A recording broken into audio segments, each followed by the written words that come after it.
Viva! Bem-vindo ao podcast do Banco de Portugal.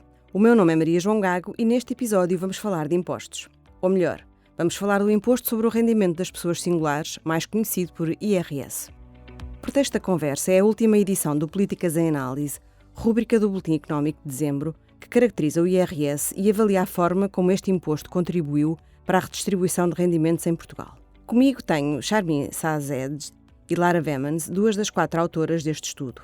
Muito obrigada a ambas por terem aceitado este convite. Lara, a redução do IRS está na ordem do dia. No Políticas em Análise dizem que a taxa média é relativamente baixa em Portugal. Ao mesmo tempo, a percepção pública vai no sentido deste imposto ser muito elevado em Portugal. Estas duas visões são compatíveis? Olá Maria João, obrigada pelo convite. É sempre um gosto poder discutir e divulgar aqui os resultados do nosso trabalho. Os nossos cálculos apontam de facto para que a taxa média de IRS em 2019 seja de 13% em Portugal. E este valor é ligeiramente inferior, embora próximo da média dos países da área do euro. Mas o facto da taxa média de imposto ser inferior não implica, claro, que todas as famílias paguem menos imposto do que pagariam em média nos outros países. Portugal tem até das taxas máximas de IRS mais elevadas, mas esta taxa aplica-se a uma fração muito reduzida das famílias. É importante ter em consideração que, na generalidade dos países, os indivíduos com menores rendimentos estão sujeitos a taxas baixas ou mesmo isentos de imposto, por considerações de bem-estar social. Quanto maior for o peso destes indivíduos, mais baixa vai ser a taxa média. O que mostramos neste Políticas em Análise é que existe em Portugal uma maior variabilidade das taxas. Estas são mais progressivas. O que pode estar na origem da percepção pública de taxas superiores em Portugal. Mas nós damos alguns exemplos muito concretos. Em cada país, fomos ver quanto pagaria de imposto um trabalhador solteiro sem filhos que receba metade do salário médio do seu país. No caso português, este trabalhador, que recebe um valor próximo do salário mínimo, não paga IRS, o que compara com uma taxa média de 4% na área do euro. Mesmo um trabalhador que recebe o salário médio paga em Portugal uma taxa de 10%, ainda bem abaixo dos 14% na área do euro. Contudo, a partir de salários equivalentes a 2,5 vezes o salário médio, o que em Portugal equivale a um salário de 3.700 euros por mês, a relação inverte-se e as taxas passam a ser superiores em Portugal. Um indivíduo que receba 5 vezes o salário médio paga 33% de imposto em Portugal e 31% na área do euro.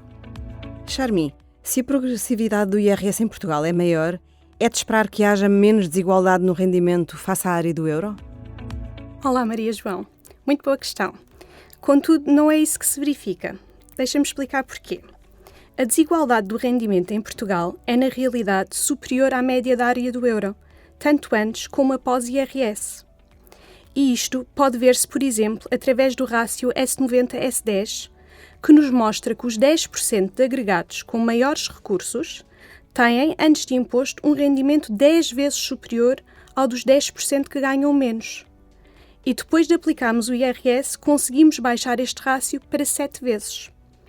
Enquanto que na área do euro este rácio é de 8 e se reduz para 6 após imposto.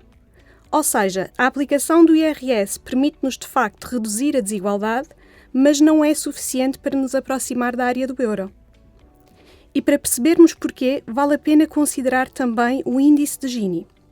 Podemos interpretar a diferença entre o índice antes e após IRS como uma capacidade redistributiva do imposto. E esta capacidade é tanto maior quanto mais progressivo for o imposto ou quanto maior for a taxa média.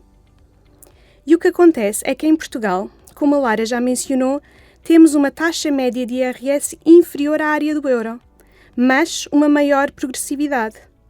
E isto permite-nos alcançar um poder redistributivo muito em linha com a área do euro. Contudo, como partimos de um rendimento antes de imposto mais desigual, um poder redistributivo semelhante não é suficiente para eliminar a discrepância face à área do euro. Dito isto, vale a pena também dizer que qualquer análise da política redistributiva de um país não pode incidir apenas sobre o IRS, mas tem de ser mais abrangente, tendo em consideração todos os instrumentos utilizados, em particular as prestações sociais. Lara, em Portugal a receita de IRS está dependente de uma pequena parte dos agregados familiares. Também é assim nos restantes países da área do euro? Sim, isso é verdade também na generalidade dos outros países que analisamos, mas é um fenómeno mais marcado em Portugal.